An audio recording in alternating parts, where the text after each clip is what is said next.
Give me some Guinness. I love Guinness. Okay.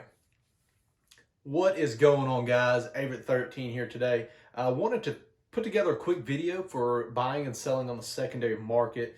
These are going to be kind of some tips, and best practices that I've kind of, at least from my opinion, I feel like really work well, from the buyer standpoint and then also from the seller standpoint.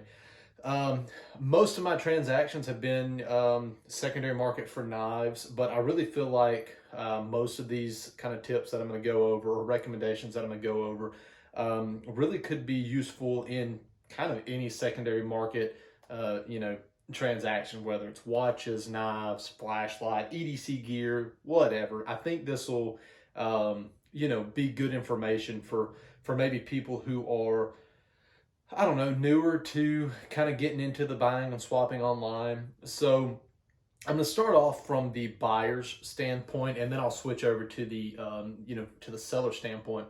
So from the buyer standpoint, I think my first recommendation is just be serious. If you see something, or if you're shopping something, whether it's a in search of post or want to buy a post, or maybe you see somebody's post where they have, maybe posted a piece of gear or item, knife, whatever it is for sale. If you're going to initiate that contact, be semi-serious about it. It's okay to inquire, but like if you're going to go down the road of potentially wanting to buy something from somebody else, don't waste their time. Don't waste their time. If you really want to do it, have the funds available. Maybe some fair negotiations. But just my first tip is to just be serious. There's really nothing worse than to go into that and then you really have no intentions of actually even going through the purchase. It's just not a good look for you, and then it wastes, the other person's time. So my second tip, now this one could go, you could do this really at various stages, but it's to look for vouchers. Okay. If you're going to buy something from somebody, guys, it doesn't take just a second to, in the group, go search the person's name, see if other people have had, interactions with them, or maybe see if they've been a member of the group for a while. Don't get suckered into maybe a scam. And so that's kind of my second tip, is to go ahead and look for vouchers early. Of course, you can always do that later on as well, but that's tip number 2, look for vouchers. Number 3, whenever you go into the negotiations or inquiring about the item, ask pertinent questions up front. Don't drag it on and hem-haw around. Go ahead and ask the questions. Ask about the condition of the item. Ask about, is it used? Is it like new? Is it brand new? And then ask for supporting photos of that to kind of confirm the information that's been given to you, so that you can, if somebody says this is like new, okay, let's look at some pictures. Okay, yeah, cool, it looks like new. And then, even request, maybe even like a photo with the person writing their name and the date. That way, it's like a legitimate item that is in that person's possession at the time of the conversation.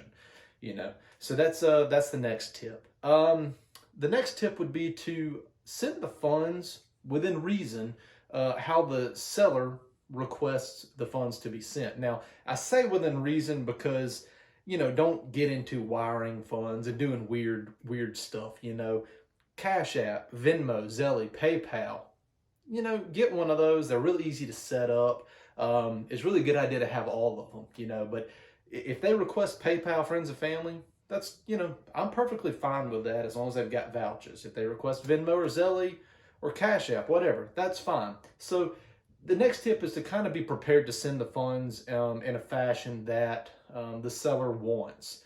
So long as, you've provided, that you've got vouchers and, you think already to this point it's a legitimate transaction. The next tip is, hey, look, once this goes through, once you get the item, go ahead and post a vouch, or post at least, not even a vouch, but at least say, hey, I had a transaction with this John Doe and everything seemed to go smoothly. If it did, of course, don't make it up. If it didn't go smoothly, don't, go ahead and say, hey, which that's try to solve that with the seller first before you go just automatically in blast mode. But look, if things went great and went smooth, give credit to that guy. So for the next person, right? Hey, I had a transaction with John Doe. It went smoothly, item as described, fast shipping, whatever, good communication, whatever. And then my next tip is to go ahead and, even if it does go smooth, keep your screenshots. Go ahead and keep screenshots of the information. It doesn't cost you anything, but it could really help you out in the future.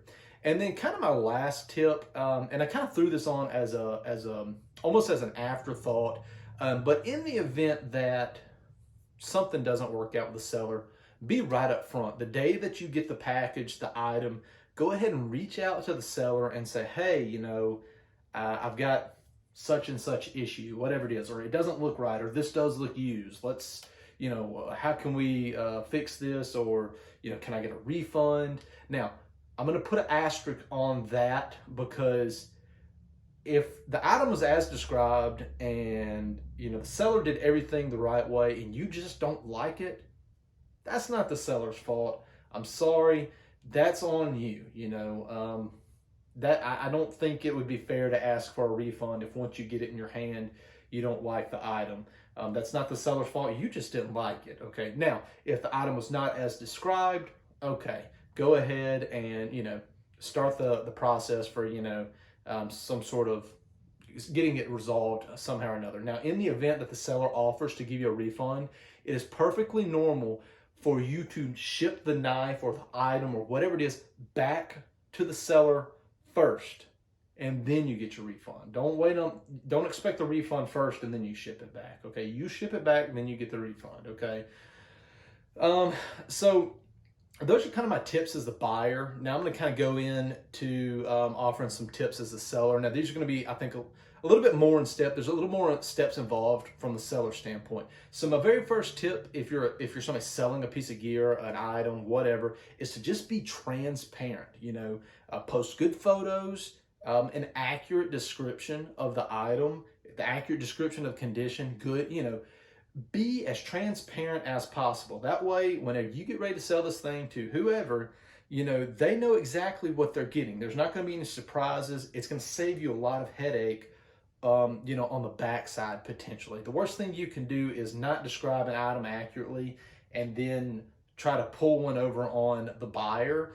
And it's not going to turn out well. You're going to get put on blast. It just isn't going to be a good look for you. So that's my first tip. Just be completely transparent and open. If something's got, some blemishes or whatever, show them. It is what it is. Okay. Tip number 2, be willing to answer questions within reason. If somebody PMs you, hey, give them the answer to their questions. Now, you don't have to drag, if somebody's dragging on the conversation and you don't think it's serious, after a little bit, okay, that's fine. You can kill the conversation, but be willing to answer questions. Don't just shut somebody down once they start inquiring about it. Okay. Tip number 3, be willing to kill the sale. Now, I know this one might be, might catch some people off guard, but at the end of the day, the item is still yours up until the moment you ship it. Even if you get funds, you can still issue a refund to the potential buyer and you can still keep the item. And I know this might sound like a kind of weird tip, but there's been a few transactions that I have felt really, they felt off. I've kind of felt uncomfortable with.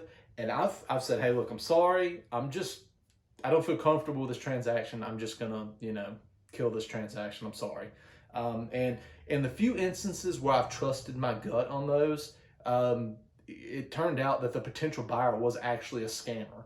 What they were doing was they would buy an item, get the item, and then they would file a claim saying that, there was like an unauthorized charge or something of that nature. So be willing to kill the sale. Okay.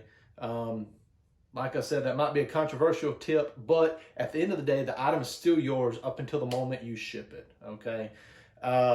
Next tip, insurance. If you're shipping something that's got a good bit of value, it might be worthwhile putting insurance on it. There's a good video by my buddy Dan over at the Pointy End where he kind of gets into that a lot more in depth. I'll post a link to his video down in probably the description or in the comments section. Go check that out. He really did a lot of research, especially on the topic of like, the Postal Service and kind of how they handle insurances and the protections and everything that they have for package security, right? But that's something that you'll have to decide. If it's a high value item, I might would consider putting insurance on it. But like I said, refer to his video. Along with that, package whatever you're sending off, package it good, tape it up good, write the address on there, common sense stuff, right? So the next tip, ship fast, okay? I try to get all of my stuff out the next day, and I'm very transparent about whenever I sell something. Like, hey, I'm going to send this to you. I'll have you tracking info before lunchtime, my time. If it's Central Time Zone, before lunchtime Central Time Zone, I will send you tracking info. And do what you say you're going to do. So ship fast and provide tracking info. I mean, take a picture of the tracking info. It really is going to help you a lot, and it's better for everybody involved. The next tip, I don't know if this is super necessary, but I certainly like to do it. Be involved with the tracking process, right? So me, whenever I ship a package to somebody, I'm tracking it on my end as well. And I'll even send whoever bought the item from me an update like, hey, ETA is Friday. And then, Friday rolls around and it says out for delivery. I'll send them another screenshot and maybe even the tracking info saying, hey, your package is out for delivery. Let me know when it gets there.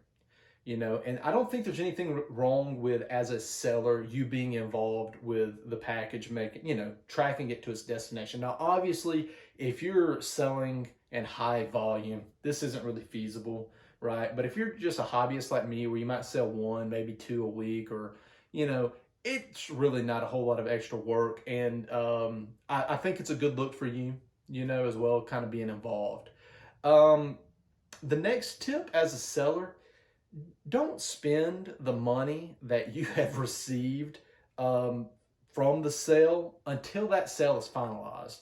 Wait until the package gets to wherever and they send you a message, kind of like a confirmation, like, yep, I got it, everything's good to go. Okay, then at that point you can spend the money. But I've actually been involved with really one transaction. Now the guy made it right, but it did make me a little uncomfortable just for a few, really it was for several hours, where a package got lost in the mail and never made it to me. And I told him, hey, it's been a week.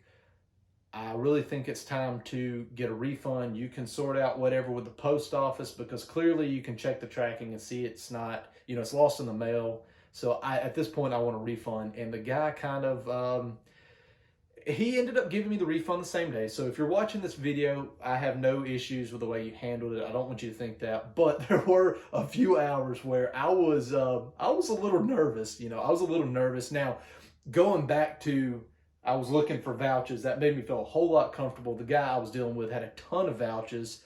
So I knew he was going to, make things right. But the fact that I didn't get the refund, instantly or within, like 30 minutes or an hour, did make me a little nervous. It was like 6 hours later before I finally got the refund. So that's my next tip. Always have the funds to kind of recover or resolve an issue like that, like a lost package or something. Always have those available and ready to go until kind of the sale is finalized. It's not really a good practice or a good look for you to wait to move something else. Like, hey, I'm sorry, I've got to sell such and such before I can refund you. That's not a good look, and that makes other people very uncomfortable. My next tip, if you're a seller, just like if you were a buyer, keep all screenshots. Keep them all for the entire conversation. It's just as important for you as it is for the buyer. Keep all your screenshots. That way you can say, hey, no, yeah, I give him all the details, or hey, yeah, I sent it to the address that he requested, or it helps your case too. The last thing, as a seller, the tip I can offer is to be willing to resolve issues. If somebody Within reason, if you didn't describe an item, appropriately, be willing to offer somebody a refund. I hate to say it, if you tried to pull one over on somebody, or that's kind of on you. Now, back to what I said earlier in the video, from a buyer standpoint, like if they get it and they just don't like it, yeah, that's a different story. I would, in that case, I'd say, hey, look, everything's as described. You know what you're getting. I'm sorry you don't like it, but I'm not offering a refund. And if that's kind of the course that transaction takes, and back to my previous tip, if you keep screenshots, I don't think anybody would give you any grief over that. You would have support from everybody saying, yep, nope, you accurately described it. The guy knew what he was getting. You didn't do anything wrong. You're good to go. So that's kind of my last tip, from the seller's standpoint. Now, guys, this isn't the end all be all of tips or recommendations, for kind of doing this stuff, but these are some things that I think work really well. Not just, I do this a lot with knives, but not just with knives, watches, EDC gear, flashlights, whatever. I think these tips kind of carry over to a bunch of different, secondary market type transactions. So that's it, guys. Any other recommendations that you may have, or anything that you think I might have missed, or feel free to leave them down in the comments section. Because certainly I haven't. There's probably something that I missed. This may not be everything. If there's any unique situations that you've had come up in a secondary market transaction, I'd love to hear about it.